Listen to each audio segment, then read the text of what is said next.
This is Alan with Tune Arm in Baltimore. A gooner and a toffee walk into a bar. Decided to do a shit football podcast. You're listening to the DU Football Show. Still rings true 7 years later. Sometimes you got to play the hits, you know. That's just what it is. Alan did the best sound drop ever. That's just all there is to it, right? Yeah, I don't know about all that. I'm glad to see in the week's time, Sam, you recovered from your hangover. I did. Good work. Very perky You're now. all kinds of peppy and ready to go. Let's do it. Let's start the show. Born in the land of Bowie, Maryland. Bred to be a fan of fucking Everton. Punch you in the eye and drink your rye. Sam Houston. Sam Houston? Arsenal fans have another Sam. AKA the fucking Gooner Graham. Stump of my lord. Look straight in shorts. Sam Graham, hey. Sam Graham. Fucking United!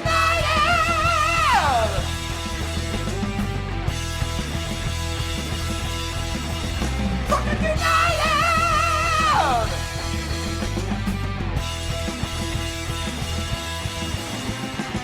Hello and welcome to the DU Football Show, a totally biased recap of the English Premier League as told by two common American schmucks. I am your host, Sam Houston, and fully recovered from last week. My co-host, Mr. Samuel Graham. How you doing, buddy? Oh, not bad. Actually, feeling very peppy. Refreshed and ready to rock 100%. and take on the world. Ready very to fucking good. go. And, of course, on the ones and twos, our lovely producer, Mel. How are you doing, producer Mel? I, too, am in shock. We're in season 7 of this shit. Thanks for the moral support. That's my wife, everybody. My wife. For real. We're recording at the DU Public House just outside the nation's capital. You can check us out wherever you get your podcasts. And, of course, streaming live just about everywhere but X, because X can fuck itself, and Twitter, too. Should you want to chat with us, there's many ways that you can. Mr. Graham, tell the good people how they can get in touch. Absolutely. Is at DU Football Show on all the social medias, including X, Twitter.com. And dufootballshow@gmail.com to get in touch via email. Very good. Pretty simple stuff. Or, as I always like to say, Mr. Graham, you can just zoom your happy ass on over That's here, it. which is the case of tonight. We have our good friend Chris with us. Chris, how are you doing tonight, sir? Great. Thanks for having me on. Excellent. Very good. And Chris, let everybody know who you support. I support the Ipswich Town Football Club. Very good. Hey, Yep. Graham, how about that? New Luton. Sam and myself both work in the wine and spirit industry and both have a deep, passionate love for all things distilled spirits. So as the red-blooded Americans we are, I got you good on that, That might one. be the You best got one me. you've ever written. You got me. That I got you. Back and forth, Spider-Man pointed at each other. As the red-blooded Americans we are, we've got to have a drink in our hand throughout this show and every single show. Mr. Graham, what are we sipping on tonight? To be honest, I'm still coming down from the bit of arousal because I thought you said we were drinking a Topanga. And I'm a man of a certain age. Oh. Everyone's Topanga- first wank. Yeah, Topanga rang true for all you Zennials. Absolutely right. That was the it girl. Oh, come on. Oh, man. Anyway, this is a Batanga, excuse me, B-A Tanga. This is made with specifically Mexican Coca-Cola, and then you've chosen to use Tequila Ocho, which is a single estate tequila in this one, 80 proof, and then I guess you said something to me earlier that it was deemed the drink of the summer. So why don't you talk a bit about how you came across this? Because I've never fucking heard of it. So in cocktail circles, it kind of became like the drink. And, you know, how the way they do ranch water, where they'll drink a little bit of the Topo Chico and then pour it in. Same idea, drink a little bit. You sprinkle a little salt, squeeze some lime juice into the cola, and then put in your tequila as well. But it's very simple. It's essentially a tequila and Coke, but the key thing, Mexican Coca-Cola, so pure sugar cane. So just a more natural kind of flavor to the cola, unlike the artificial kind of sugars and fructose that we work with here in America. Then not just a squeeze of a lime, you put in about an ounce of fresh lime juice because you nice. want the lime juice to counteract with that sugar, and then just a little pinch of salt on the top. And I would say it is mighty fucking tasty. It is good. I like it. Yes, producer Mel. Can I give a little shout out to the Drunkard United Football Club closed group that everyone should find out for all That's the Drunkard bands? United FC on Facebook for everybody. That is the one, because that meme that Charbelly made for you last show, my mom's cousin has now shared it. Billy Charles has now shared it. To his regular wall? Yeah, Fuck off. Jesus Christ. The meme game is strong in the closed group. I'm The starting meme to feel a game little is hangover again. very, very strong. All right. Well, let's go ahead and have ourselves a good show, sir. Yes, What else should we always do, by the way? Remember to drink responsibly. Very please. good. Unlike last week for you. Yeah. Last week. All right, let's get into it. Today, we discuss a club that is maybe not someone our listeners are familiar with, but have been a part of the early seasons of the modern Prem and a part of the top flight throughout the history of English football. From Sir Bobby Robson was their manager to all the players that were used in extras in the movie Victory. And we're not calling it fucking Escape to Victory. Taylor and I both know it's fucking Victory, and fuck Stallone for catching the penalty. You would have hit that fucking penalty way. There's no goddamn way, sorry, Rush, you would have caught that. Anyways, we are talking about the Tractor Boys of Ipswich Town. And Chris, please tell everybody, how is it you got into Ipswich Town as a team? Yeah.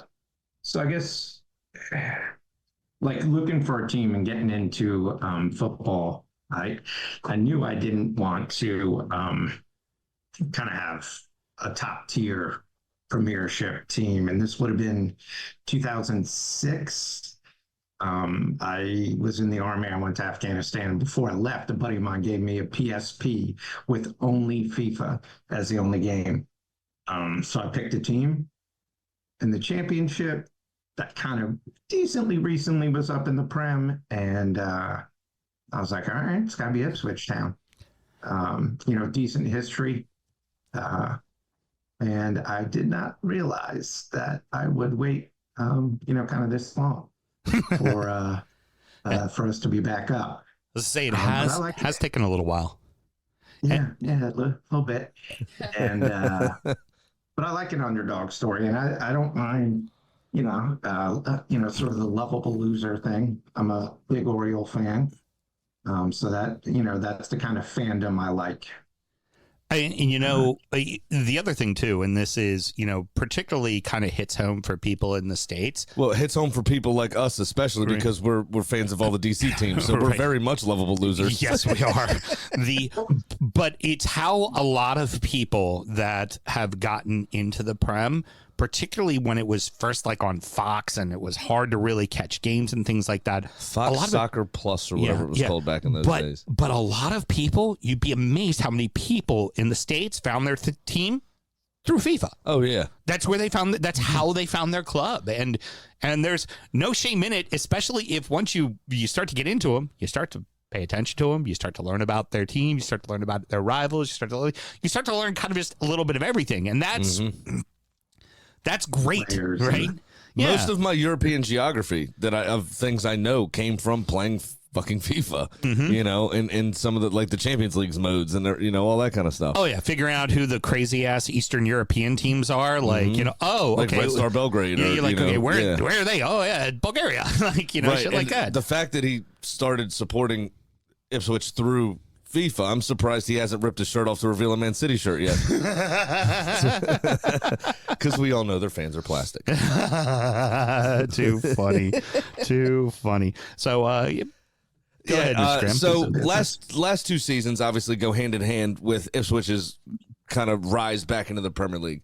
How were those last two seasons? What did Ipswich do differently from years previous to kind of propel them back into the Premier League? Well, I'll say first, as far as how, watching Premiership League games is easy to do. It is not easy to do to watch League One. Mm-hmm. I got the iFollow and was watching them then. So, logging in for just a couple games here and there. Yeah, I mean, it's damn near close to impossible to follow League One, Sorry for cutting you off, by the way. I said it's damn near close to impossible to follow League One, so please continue. My apologies. Yeah, no problem. So I got so right around the time, so 2 years ago, our last year in League One, the end of that season before that, change of ownership. That helps. Some Americans flush with cash came in, brought a new man at the helm, and two of them. So, it's really owed to Mark Ashton and Kieran McKenna. That would be like what the difference is Kieran McKenna. Absolutely. And bringing him in and really a focused style of preparation and attacking football. And it's got to be pretty galvanizing as well with him having turned Chelsea down. Before Maresca, Chelsea approached McKenna, and he said no. He said, I want to see this project through. I brought this club up. This is what I want. Yeah, that was something we were talking about last week with Maresca kind of pissing off from Leicester and going to Chelsea. The thing we didn't mention was they wanted Ipswich's guy first in McKenna. That's who they wanted, and he said, "No thanks, I'm good where I am." Yeah, that's great. The feeling from reading like the blogs and listening to podcasts and stuff. The feeling on the fan base is just like that. That really had to happen for us to be successful. Like, or at least that was the first thing that had to happen for us to have a hope of being successful in the Premiership, was to keep McKenna. Yeah, absolutely. Yeah, for sure. So your club has found a way all of last season, seemingly finding points at the death of a ton of matches. Very late kind of, not bloomers, but late winners and draws and just getting points on the board over the course of the season. Do you think they'll be able to do that in the Premier League, or are we going to get a bit more of a pragmatic approach to where they're going to try to hold on to what they've had and try to strike early? Yeah, I don't think so. Just because I mean, maybe one of the reasons that McKenna stayed was so he could have control and the trust of playing his style of football, which is not to hold on. It's to keep pushing. And I suppose that's how you get the later goals, is because it's an always attacking style of play. Yeah. The only thing you have to worry about with that is because the prime example we would use now, very different styles of play, because Burnley had company and that, Pep kind of thought process of controlling from the back. And that's where they got in trouble, where, and we'll talk about this a little bit later, but with like Luton was a little bit more pressure forward. And that's what, when I watched Ipswich play, it's this more pressure forward kind of team. So I'm not so sure that it's going to get them into trouble other than on counterattack, right? So like the really good Big Six sides, but that's what the Premier League if you push a little too hard, they're just gonna hurt you. They just hurt you in that regards. But with that playing style in mind, and just kind of all joking aside, I made the bust of this year's Luton. The one thing you have to realize about Ipswich that people don't know, this is an established club. Oh yeah, they've been around a long time. This isn't like you're walking through people's houses and backyards to get to the grounds. They have a proper old school English football ground. The only 30,000 people. Like they can actually kind of sustain a little. But right, and that on piggybacking on that, 28,000 of those 30 are all first cousins because it's the old farm derby for a reason. This area, if for Americans that are unfamiliar with it, is essentially the West Virginia of England. So that was it. You go now. So it's a lot of buildup for a very weak one-liner. All right, so Chris, just a little bit of an offshoot, because you talked about it just a little bit, and since we brought up kind of like their demographics and things like that, with the new American ownership, because you talked about McKenna and what he's offering to the team, the ownership group, and if you divulge what you know, how much have they kind of invested into the club, what they're doing, how they're marketing them, things like that? What are the American owners doing that are different than the shit owners that got you all the way down to League One? Yeah. Well, so the previous owner started right when I became a fan. Marcus Evans Group took over right like 2005 or six, and like that trajectory was. I don't want to. Well, I think of everything like the Orioles, so you guys would understand. Like I don't want to think of it necessarily as an Angelos trajectory, villainize them like that, but it was sort of when he relinquished control and allowed it to, to sell it to this group. Numbers wise, I don't really know how much, they put in, but I do know like right around that time, I mean, they've definitely put in money to the grounds. They're building or redoing stands. They got Ed Sheeran is in there. Sponsoring the uniforms. I guess there's money and there's excitement around it, and that's what they brought. You think about that too. In English can be very staunch in their way of doing things, and one thing that American ownership can bring is kind of fresh ideas. Now, some of those sometimes ideas they go the way of Todd Bowley. Are fucking terrible. Like Todd Bowley going, let's have an all-star game. But you also look at it, what like Burnley and JJ Watt and their ownership group did, and really kind of engaged the fans, engaged the city, and kind of brought a kind of more fresh approach to it. And you're seeing that with a lot of American owners, and you hate to use Wrexham as an example, but that's also an example, like that are buying lower league clubs and putting their time and effort into that because it's a smaller community and a smaller fan base, and you just work on making them happy, and everything else will grow. Yeah, absolutely.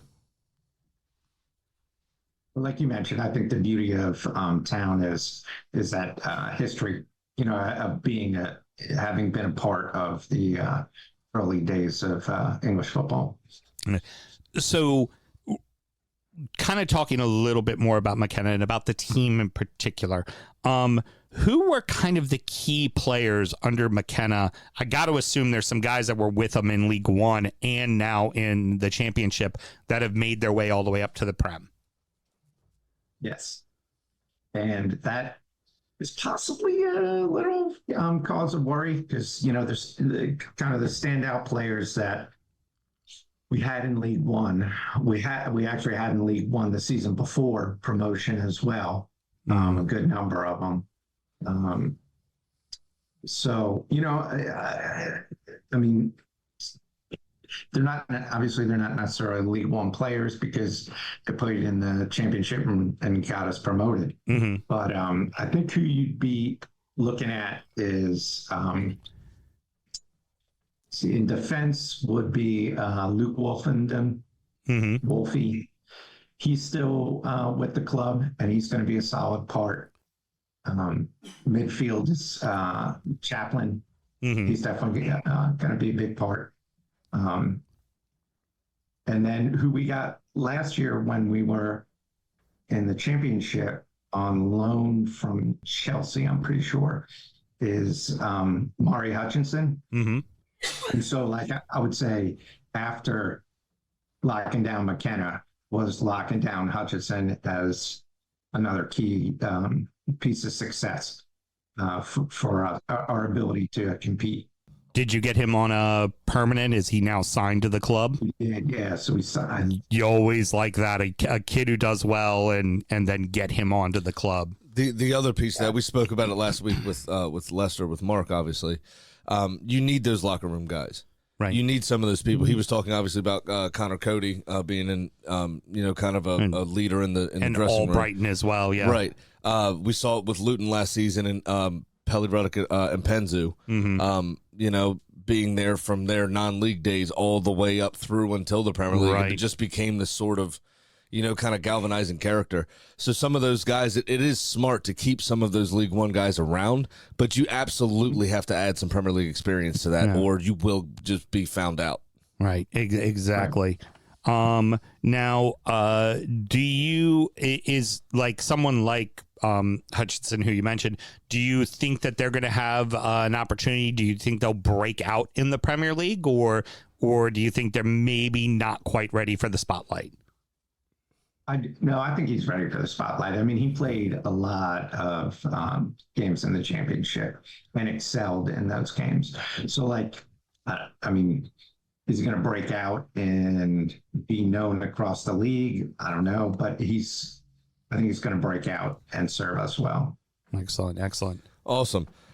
So have there been any key departures, other, key pieces that have left the club that you maybe didn't expect to lose on the back of promotion so far? Yeah. No. So that's good. Yeah. The only one that we did have was our starting keeper, Latke. Mm-hmm. And I can never say his first name, Latke. But anyway, he left because we were looking at bringing in a keeper, and we did.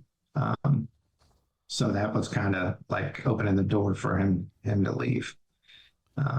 Hopefully you got more money than Arsenal offered for the backup Wolves keeper. Did you see that last week? No, I did not. Arsenal offered £50,000 for Dan Bentley. $50K. I would have said you should give me So hopefully $50K you and a got ham more sandwich for taking him. Yeah. So hopefully you got more money for your starting keeper than we offered Wolves for their backups. Absolutely absurd. Well, that kind of perfectly leads into the next question is then what pieces have you picked up so far? It sounds like you picked up a new keeper. And what pieces do you think the team still needs to be sustainable in the Prem? Yeah. So we picked up the keeper that Burnley had last season, or I guess 2 seasons ago, and played the beginning of this past season. Muric, the young kid. No, the other one that came in for Muric, yeah. Oh, okay. That's actually a hell of a pickup. That's a hell of a pickup. He had a few mistakes, which you expect that from one him. own goal was. Yeah, but helped seal their fate. But for the most part, he looked a lot better than Trafford did. Trafford made a lot of mistakes. Yeah. So that's what, like, listening to the podcast and reading from Burnley fans that, like, they're sad to see him go. So that's good, because I'm happy to have him in. And he's very much he's kind of the similar style to Lackey, and kind of so he'll fit into McKenna ball. To have a goalkeeper who is kind of a footballer, not out of place with the ball at his feet. He'll fit in for us, but he'll also, like, cause a lot of heart attacks with the fans. Apparently, I mean, the Lackey did that for us too, but this guy's supposed to be even more so. Yeah, he comes with a bit of a weird streak sometimes. He's got the odd gaff in him for sure. McKenna ball sounds like the Bollywood version of Hannibal Lecter, doesn't it? McCannibal Lecter. Yeah, that's funny. So we know who it is, obviously. I'm sure you know who it is. And there is a little bit of a story that goes along with it, I was told, where Sam actually met you at. But who is your rival, primarily just as a football club? And then will you have a rival in the Premier League? Because obviously those of us on the inside here know that they are not in the Premier League. Yeah. So, Evil Norwich is our main rival.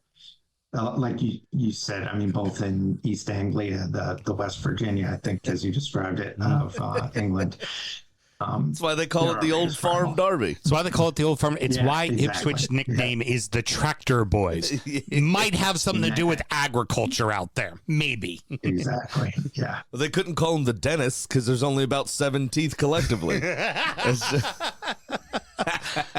Thank you very much. Pull all them teeth.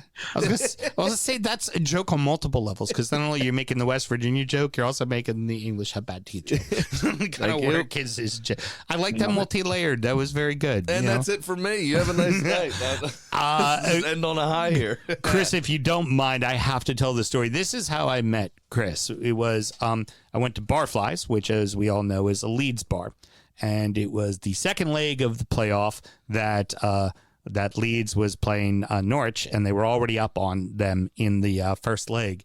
And walk in, and I see the sea of faces of normal Leeds supporters that I see, and then I see Chris in his the kit he's wearing right now there at the end of the bar, and I just go, huh, Ipswich supporter. He goes, yeah, here for moral support.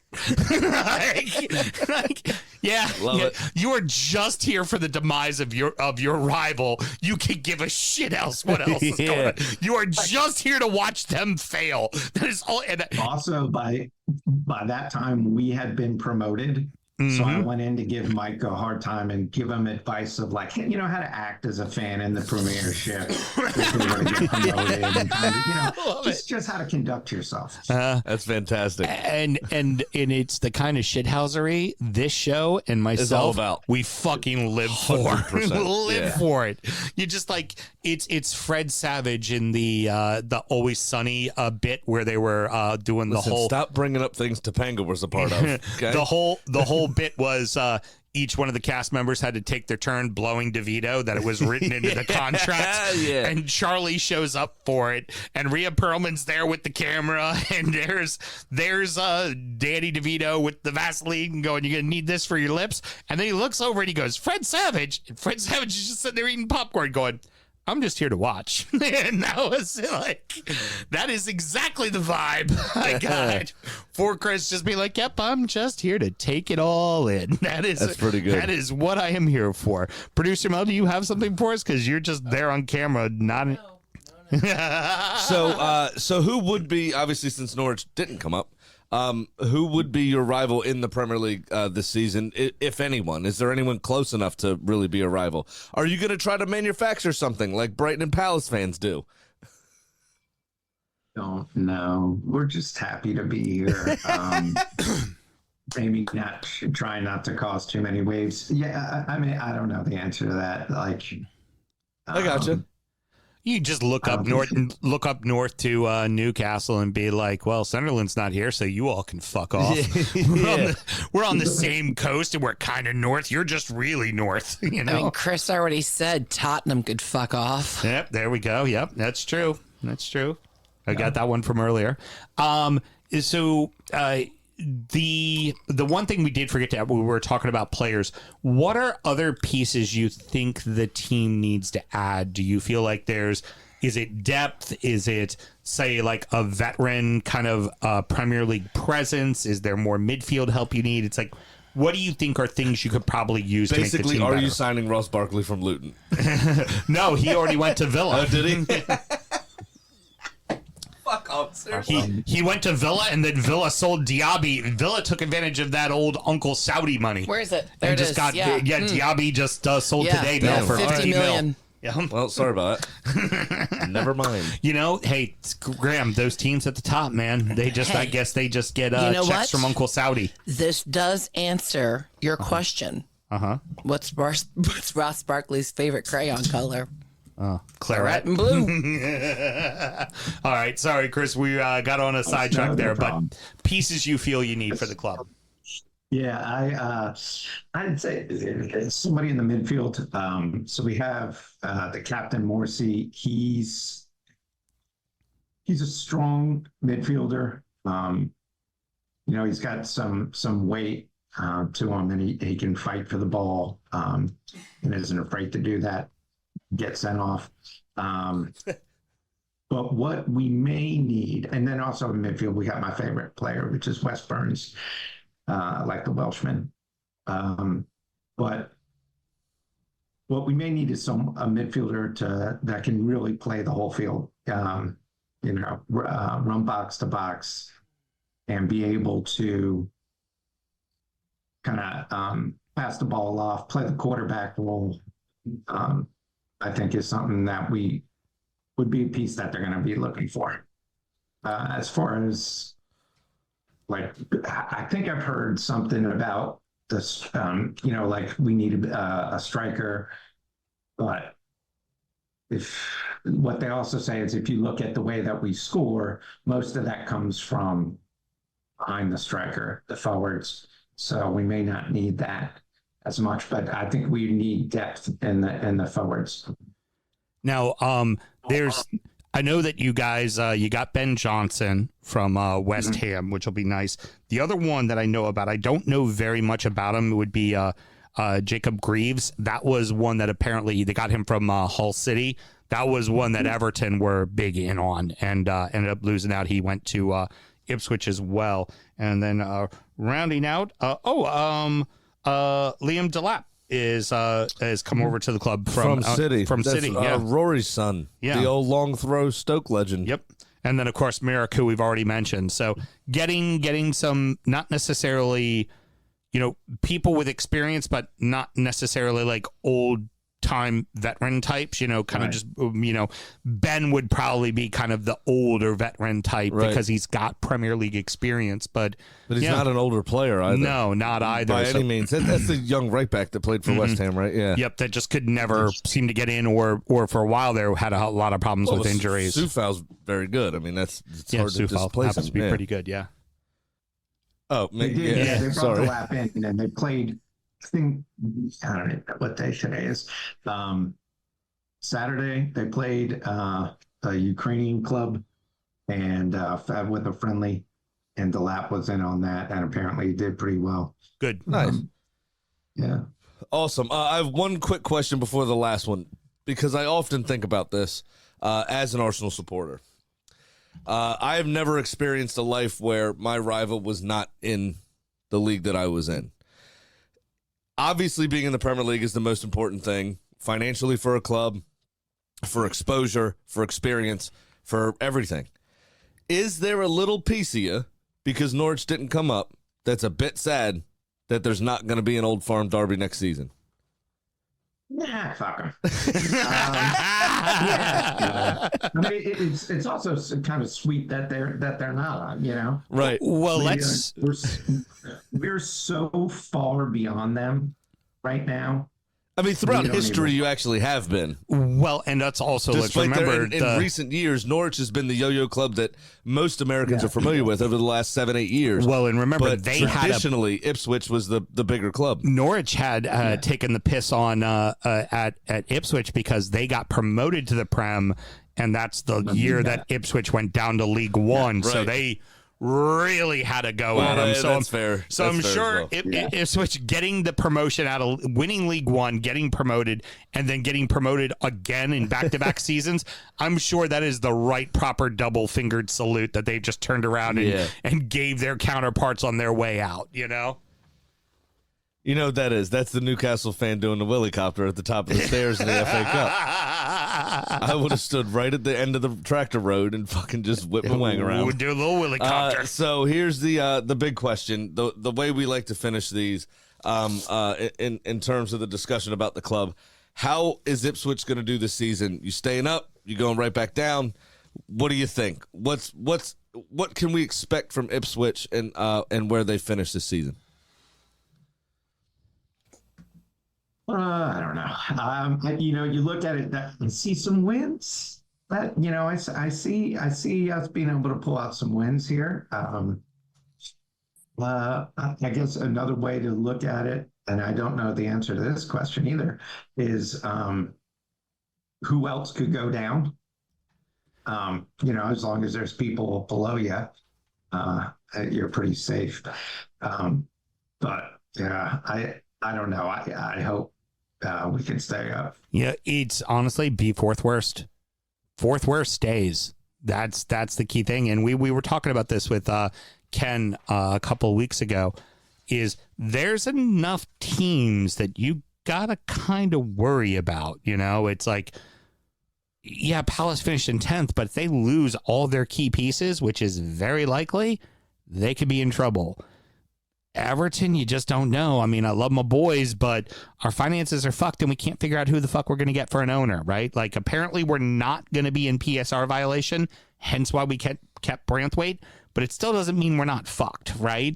And Wolves got it together, but they've already been told by their ownership group, we're not spending any money, and you know they're going to lose pieces like Neto, right? And do you lose Cunha? Do you lose Wang? Like, these are things, and we all hate it when we lose Wang. That's not a good I like to keep situation track to of be Wang in. all the time. It's good to know where Wang is. Yeah, it's terrible. I mean, that's why we fuck with it so much. But We always have to know where Wang is. what is Brentford without Tony? Because they didn't have a particularly great year last year. You wonder. Thomas Frank's come out and said, though, they're not in a hurry to sell. So if they don't come and meet the asking price, they're not selling him. Right. So you think of the teams that were in around and Forest. Forest has been a fucking mess for the last 2 seasons. So That's a fucking what wacko do you expect? So there's enough clubs that are in disarray that all you got to do is be better than 1 or 2 of them, man, and be better than the 2 teams you came up with. That's all you got to fucking do.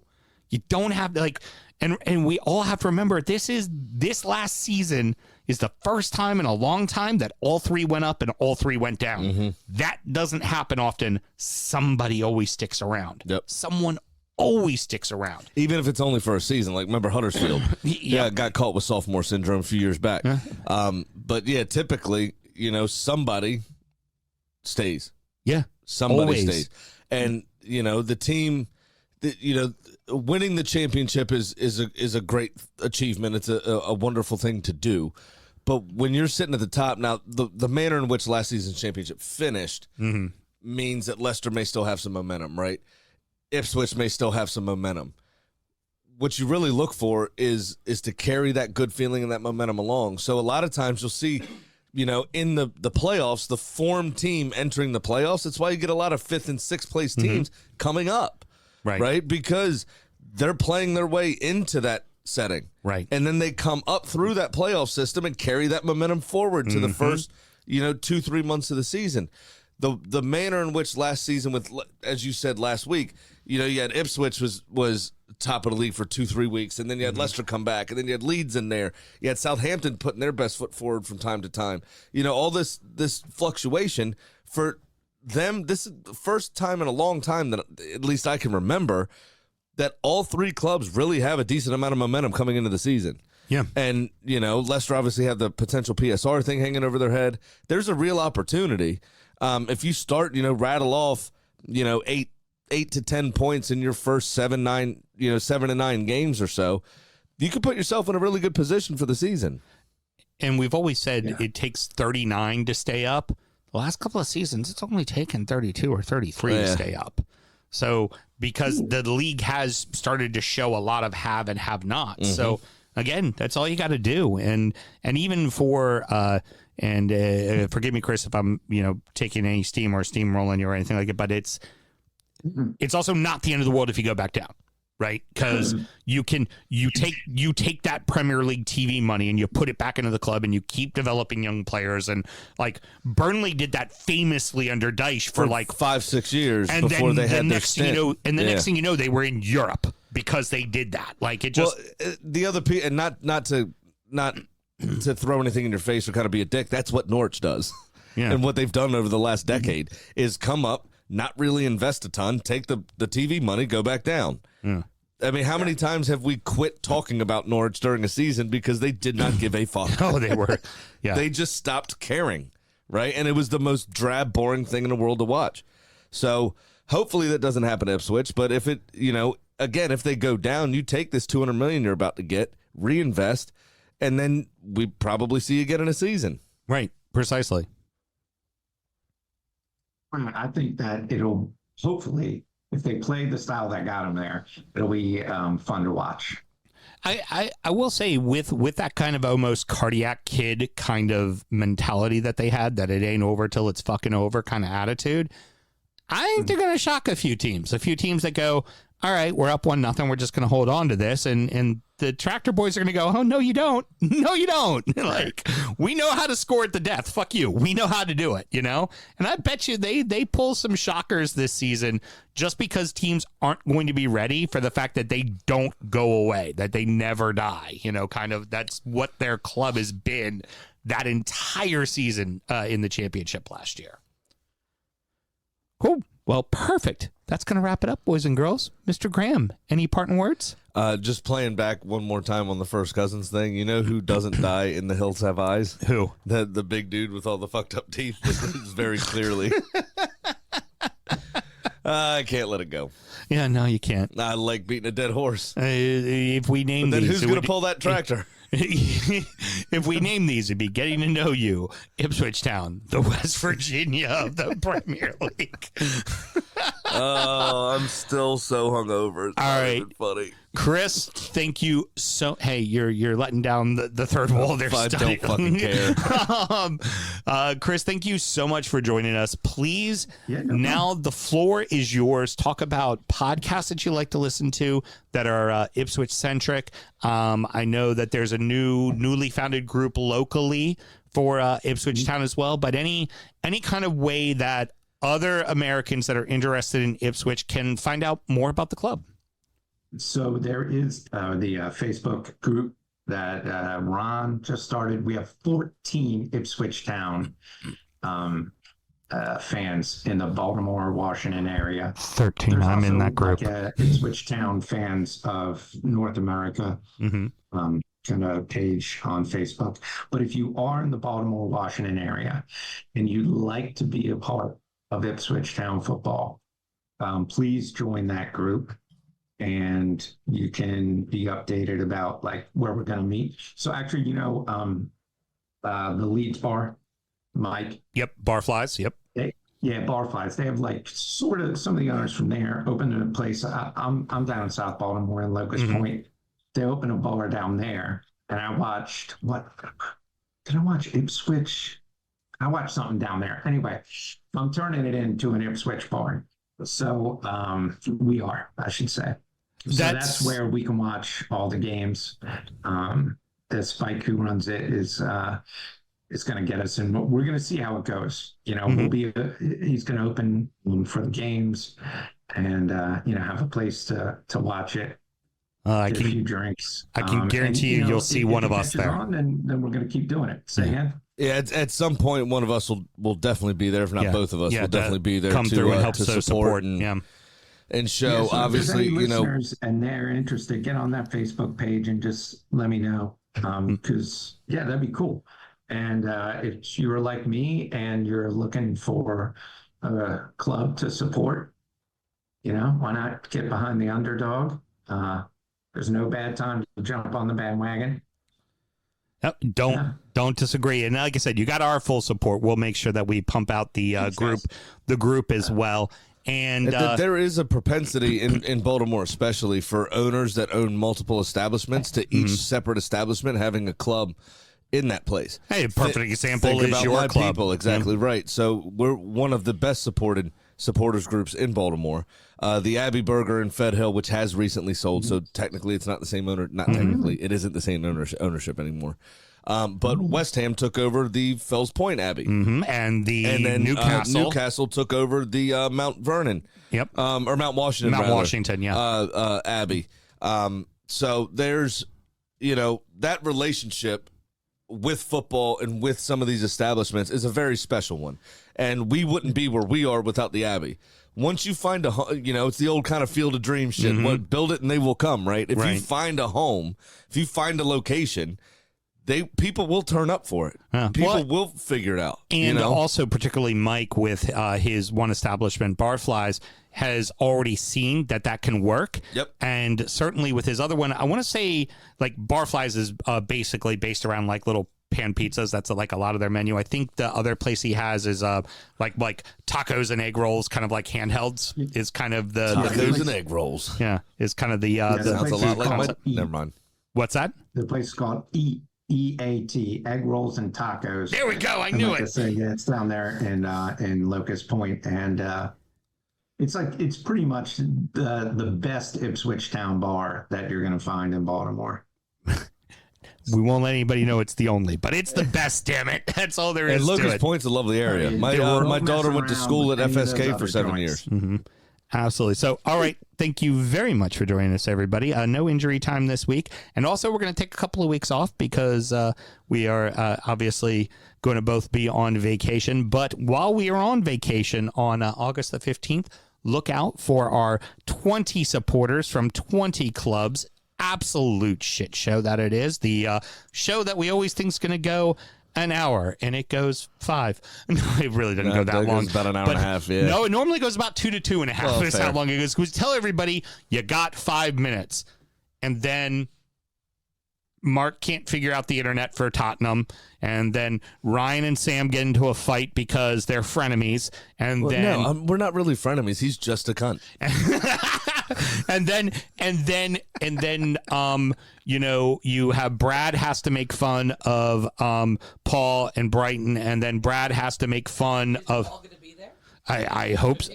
Yeah, I know that's true, and if he isn't, then very, very graciously, Brad, the Crystal Palace supporter, takes over and talks about Brighton. I can take care of Brighton right now.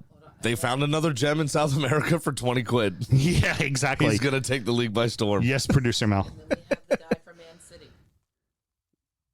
Exactly. Crickets. Yeah, exactly. He's busy playing FIFA. He couldn't zoom in. So, anyways, Mr. Graham, even though there's not going to be an extra content this week with injury time, should somebody want to find our extra content, how do they go about doing So it? once we resume those lovely things, it's patreon.com/DU Football Show to sign up to all things extra that we do. That is sound check, which is our actual sound check. Sometimes you get it, sometimes you don't, because the sound's fucked up.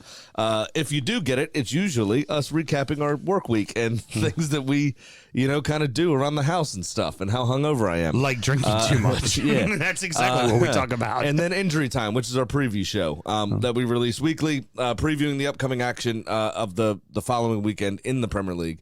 Obviously, the main show is doing the recap of the weekend just prior. Precisely. So make sure you sign up to that. A lot of not safe, more and further not safe for work stuff on the Patreon, which is a lot of fun. Yeah. You get to hear our real feelings on a lot of things. DU After Dark. Yeah, as it's affectionately known by the crew. Graham, as two white dudes doing a podcast, don't be like, you get to hear our real feelings. Like, Yeah. that can get taken very wrong. No, it's not wrong, because Mel just makes the sandwiches the whole time. It's fun. It's Misogyny it's a joke. We don't do that. We make fun of it. We take the piss out of it with irony and sarcasm, because that's the only way to not make your head explode. Absolutely. So you all have a lovely day. That's my 2 cents. Give us $5. Cheers. Till next time, everybody. Good night. Born in the land of Bowie, Maryland. Bred to be a fan of fucking Everton. Punch you in the eye and drink your rye. Sam Houston. Sam Houston. Arsenal fans have another Sam. Right day, the fucking Gooner Graham. Snub of my lord. Look straight in shorts. Sam Graham, hey. Sam Graham. Brooklyn United!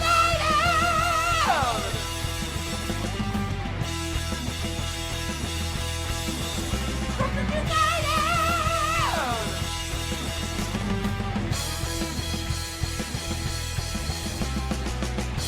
Hit the fucking mute button!